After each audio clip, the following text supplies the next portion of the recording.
Hey guys, what's up? I'm back again, and today I am going to talk to you about walking and all of the benefits that I have gotten from that. And like many of you, I thought that running was the only way for me to be able to lose weight. And I ran every single day for about a month. And after a few months, I only lost a few pounds. And it was exhausting, frustrating. Honestly, I questioned, was my body broken? What was going on? I gave it everything I had. I was running 3 to 5 miles a day. I changed my food. I cleaned things up. And nothing moved.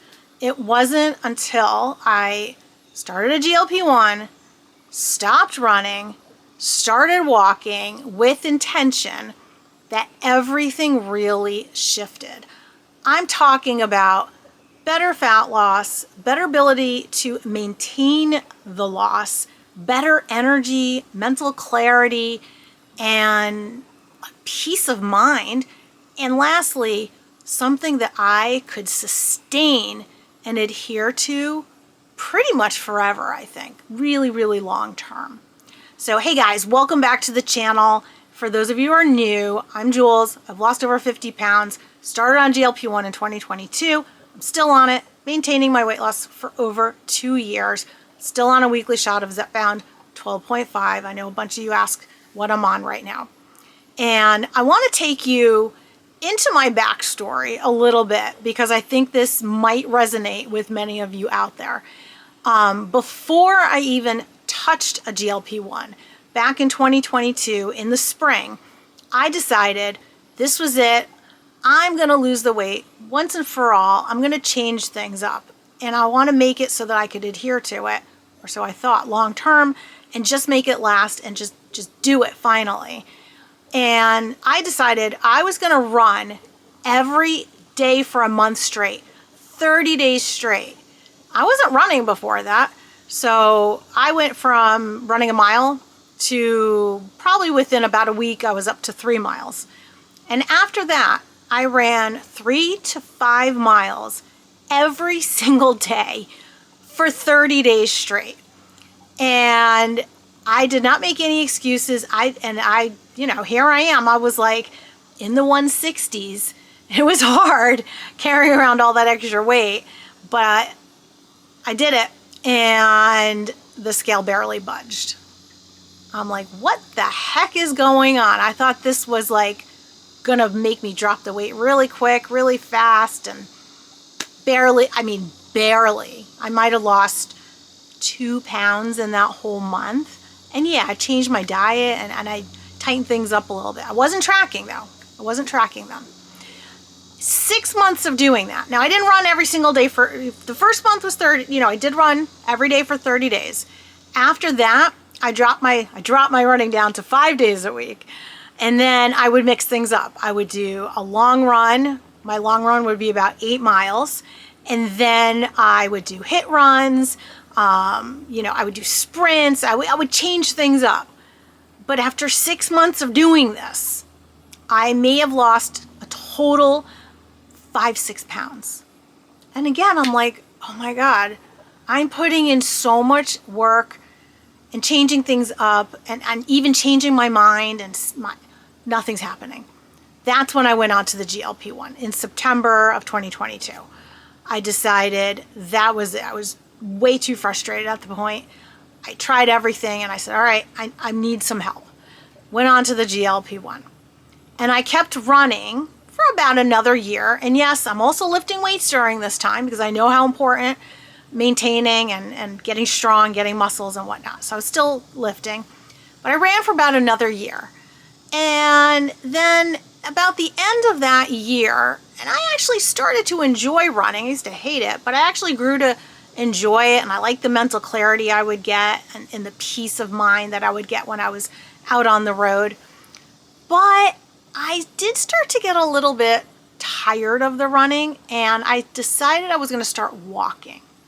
So around December of 2023, I decided that I was going to get a tread pad for my desk because I work a full-time corporate job and there's a lot of, sitting involved, which I don't sit. I've been at a standing desk since 2018. I've been standing, but that's it. I just stand.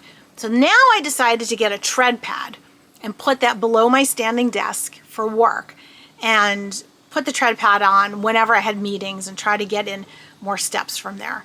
Because this, I'll call it NEAT exercise, right? That's the non-exercise activity thermogenesis. That's the activity that you do when you don't really think about it, right? You're moving your hands, or you're tapping your foot, or you're just sort of pacing around, but it's non-intentional. That burns up a lot of calories, a lot of energy. And I thought, well, if I'm standing and I'm in meetings, I might as well be walking. And whether I'm on video or not, I'm gonna walk more. And I found out by doing all that walking and not really knowing what I was, getting in, I was getting in like 3,000 to 5,000 steps extra a day. And I didn't have to really think about it. So that amazed me. And I was doing it consistently. So after I started doing that consistently, and I knew that I would adhere to it, I then decided to invest in a treadmill.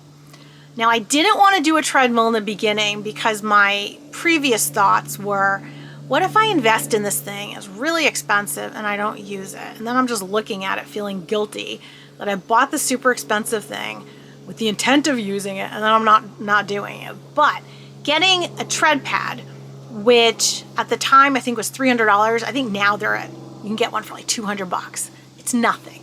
It's such a great investment in your health, by the way. But I proved to myself that I would use it. And the reason I wanted a treadmill was because it's much more versatile. You can change up the incline tremendously. My tread pad, there's no incline on it. It's just flat. And I love having an incline. You can change up the speeds much more. It's more durable. It's just much more versatile. So I decided to invest in the treadmill. I got the Nordic track. I researched it in terms of what I was looking for. And I put it in what would be our dining room, which we don't use as a dining room, and it's kind of my workout room. And I put it in there so it's easy, it's visible. And I started using the treadmill when the weather was really bad, super cold. Now I was running when it was really cold out. I'd never done that before. So not me, but I got all the proper attire for running outside and I was doing it. Although I have to tell you, it was a little painful, but doing something like that also just showed me the discipline that I actually had inside of me to be able to go outside when it was like 30 degrees. Yeah, I'd throw on layers and a hat and gloves and I'd go and do my run. And it did feel good. It mentally felt good. It strengthened my mind, strengthened my body. But it still wasn't easy. It was like every day. It was so hard to make myself do it. Getting the treadmill, the barrier to doing that was much easier. It was just so much easier to just get on the treadmill when it was super cold or super hot or when I just didn't want to do a run and I just want to go for a walk. And I did use the treadmill for some runs as well. So let's talk about the science. Why does walking work so well? Because in the past, I thought walking, I kind of poo-pooed it, but it is really an amazing exercise that is it's undervalued, underutilized. And as an athlete, and I've been a competitive gymnast, I've been a coach, I've been a personal trainer, I never took walking that seriously. And I'm telling you, I take it seriously now, and this is why you should too. And here's the science behind that. So first, there's what I mentioned earlier called NEAT. That is your non-exercise activity thermogenesis. And it's just like a super fancy term of basically saying, these are all the little things that you do during the day. Walking is king when it comes to NEAT activities. Now, when you're in a really low calorie deficit, you're struggling getting in your food, your calories are lower, you're not getting in your protein, what happens is your body will turn your metabolism down. It'll lower your metabolism. It'll save energy. You're going to find yourself like sitting on the couch more, not wanting to move because your body is not getting in enough calories. So it's going to turn that NEAT down. NEAT burns a lot of calories. So when you're not doing all this extra movement, you're actually burning a lot less calories. So here's the point. There are people, many people, and myself included, and tell me in the comments if this has happened to you, where you're trucking along, you're in a calorie deficit, maybe you've hit a plateau stall, you're not losing weight, you're like, what the heck is going on? All of a sudden you're like, you know what? I'm gonna eat more the next day. I'm gonna have a fattier meal, or just eat a few hundred calories more, whatever it is. And you think, all right, I might gain weight. And then the next day you actually lose weight. You get on the scale and it's less. And you're like, wait, how did that work? It's NEAT. It brought your NEAT calories up. You started moving around a lot more. Or you do this for a couple of weeks and all of a sudden you're like, oh, I'm losing weight and I'm eating more, because you're moving more. But you don't realize it. It's very subtle. It's very unconscious. So when it comes to walking, there was a major study that showed getting in 7,000 to 10,000 steps per day is linked to a longer life and a lower risk of death from all causes. So if that's not reason enough to get your steps in, I'm not really sure what is. You're going to help you lose weight, help you maintain your weight. It's going to keep you alive a lot longer, and it's going to keep you healthier in your health span for longer. Like, why wouldn't you walk? So hopefully that data helps you out a little bit. And then another study, there's actually many studies that have been done. It showed that walking will help to improve your insulin sensitivity, which lowers your blood glucose, reduces inflammation, and that's huge, especially for anyone that's dealing with insulin insensitivity and insulin resistance, which is, most of us here that are looking to lose weight or on a GLP-1, and especially if you're pre-diabetic, as I was, or if you're type 2 diabetic, you absolutely have insulin resistance. You got PCOS, you're insulin resistant. So you have to find ways. That's what I did. Find ways to lower your insulin, to create more insulin sensitivity.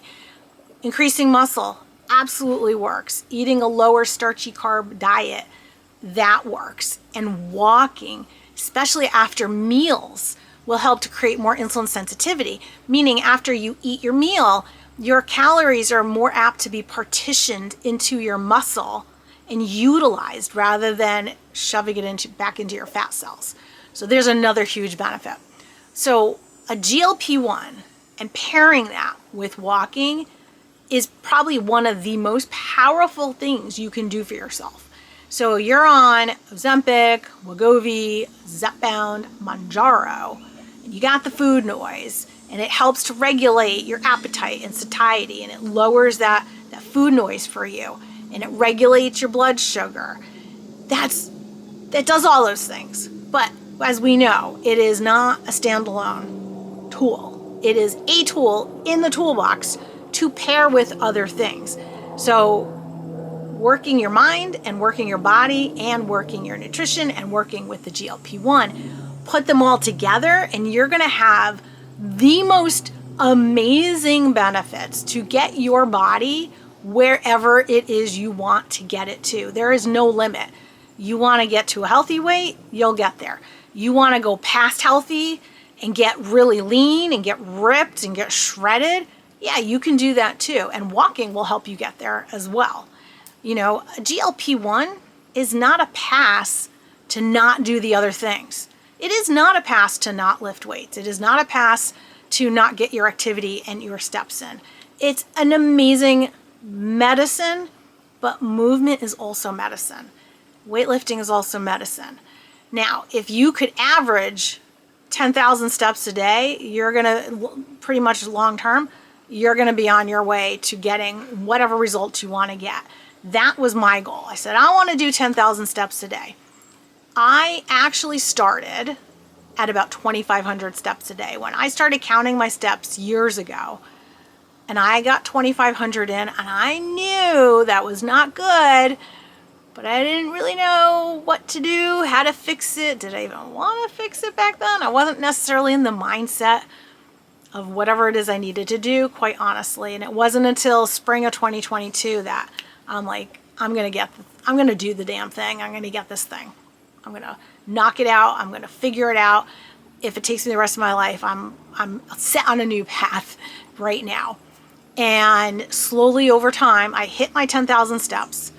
And I average now, without even thinking about it, because I had to look back at my Garmin watch to see how many steps I'm actually getting in a day now. I've been averaging 15,000 steps a day. Now, I probably get about 10,000 intentional steps. That's the steps that I get on my treadmill or I walk outside or whatnot. And then I average at least another 5,000 during the day just from that neat activity. I still use the tread pad below my desk because I have a lot of meetings for work, and why not walk while I'm in a meeting? And I've tried to get colleagues to do the same thing, and I've gotten a lot of colleagues on board as well. I'm like, you guys get your standing desk, get your tread pad. There is no excuse. If you're at a desk job, there's no excuse. Get a standing desk, invest in a tread pad. Some companies will pay for those things as well, so you can look into that. Mine didn't. I don't care. I got it anyway. Not a big deal. I'm investing in my health, and I think that's the best thing. So that is a great strategy, because if you're sitting, you know the sitting is the new smoking, right? That's what they say. And it's true. Sitting will have the same negative health outcomes as smoking does. And we know what smoking does. It gives you cancers, and it shortens up your life. It shrinks your brain. All the same things happen just from sitting. You're sitting at a desk for 8 or in the US 10 hours a day. It is not good. On top of that, it will give you back pain. So anyone get back pain from sitting all day? I was one of those people. I started sitting and I'm like, why is my back hurting all the time? I'm getting like these muscle cramps and sore, and it was bothering me. And when I started standing, within about a month, it all went away. It all went away. And I have not had any back pain since.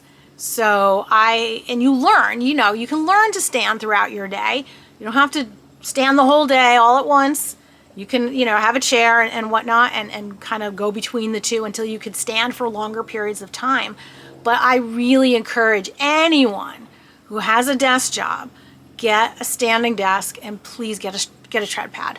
You will be shocked at all of the steps that you get in and how transformative it is, not just for your body, but for your mind. So think about it. When you walk and talk, do you not think more clearly? Can you come up with more ideas and be more creative? I know I am when I'm walking and talking. It does something to my mind. So it's actually beneficial if you're in business or you're working or whatever, to be walking. And then I just find myself on the phone, even if I'm on the phone with friends or family, I find myself just pacing around everywhere. I'm like never sitting. And that was not me. In the past, I might work out really hard or do some really hard cardio, but man, I wanted to sit after that. The rest of the day, I was sitting. I'm like, I got my work in. I don't have to do anything more. But actually getting in little easier forms of activity, like just walking, pacing, getting on a call and making sure, okay, I'm going to stand up, I'm going to walk, or I'm going to do squats, or I'm going to just walk in place, or whatever, that is going to burn more calories. That is going to burn more fat off your body. That is going to help you get really lean and stay there. That's the activity, ultimately, that will work. And it's something that you're going to be able to adhere to long term. If you want to take it up a notch, get a weighted vest. I have a couple of videos on that. I'll probably come out with some more. I threw on a weighted vest, and game changer, because with the weighted vest, now you're burning more calories because you're carrying more weight around. You have to have your posture has to be better because you got to be standing upright a little bit more. You're putting stress on your muscle, which is good because now you're building your muscle. And when you're building your muscle, now you're building your bone density. So you're getting more cardiovascular, you're getting more muscle, you're getting better bone density, you're burning more calories because it's harder. So why not? So when you get used to walking, think about getting a weighted vest. I started at about 10%, which is what I recommend. No more than 10% of your body weight. You might even want to stay there. Could be totally sufficient. And I've worked my way up to more. So 10% for me, I started with about, it was 12 pounds in total. It was 2 5-pound weighted plates, one in the front, one in the back. And then the actual vest is about 2 pounds. And then after, I don't know, 6 or 7 months or whatnot, I upgraded that because I wanted a little bit more weight. And I upgraded it to 2 8 3/4 plates.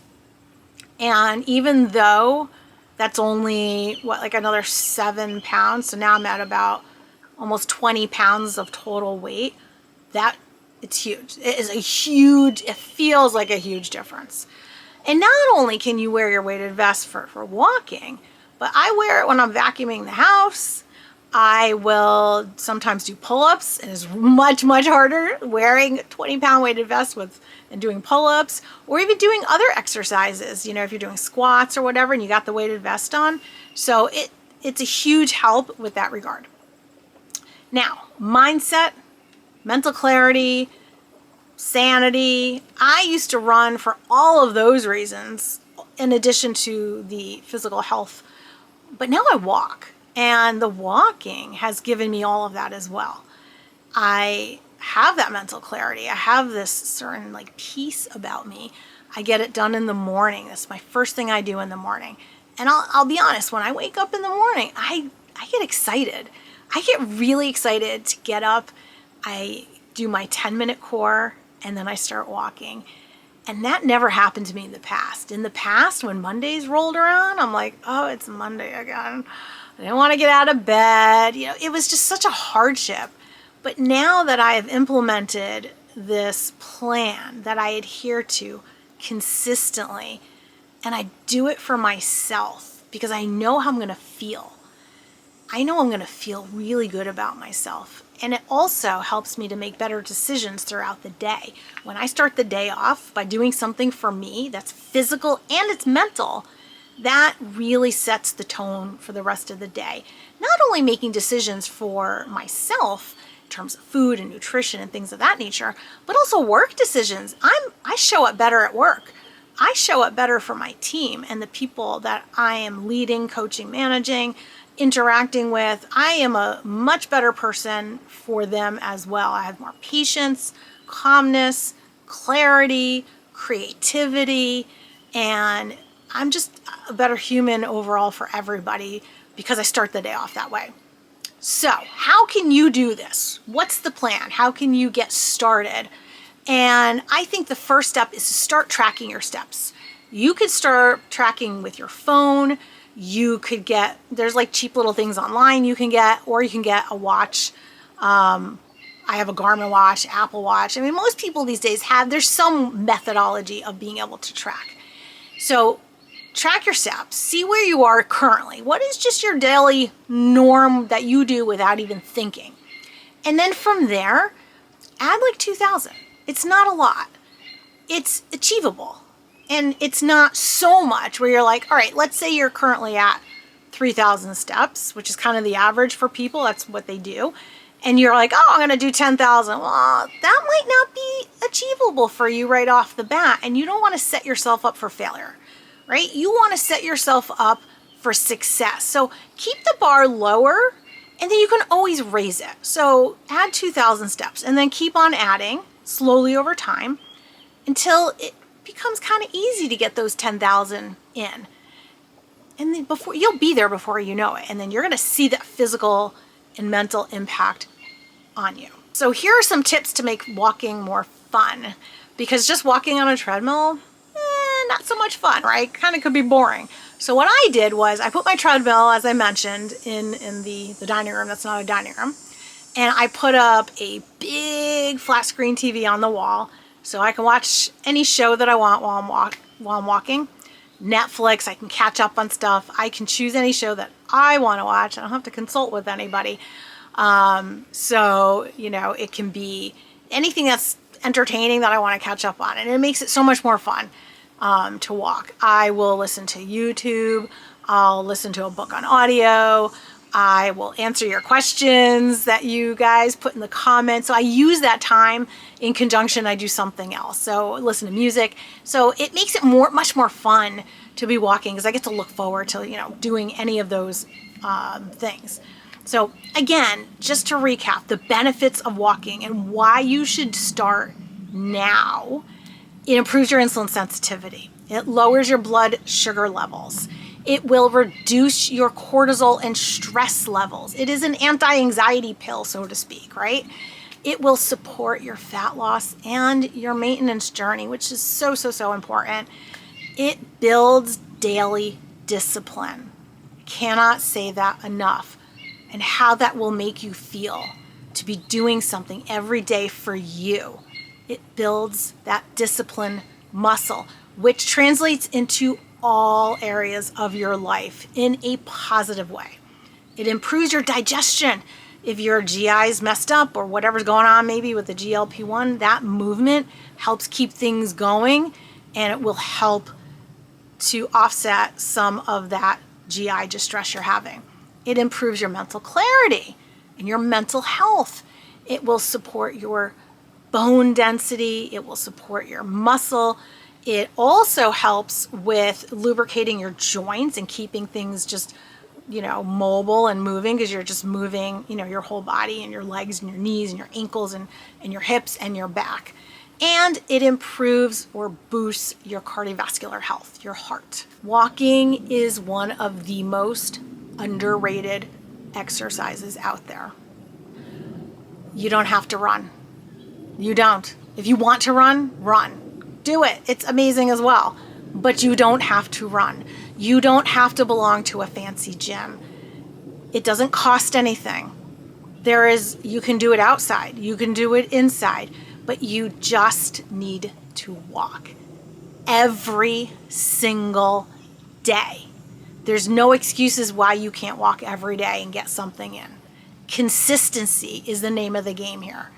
Start with wherever you are and just build up from there. Pair it with your GLP-1 if you're on one, or just do walking.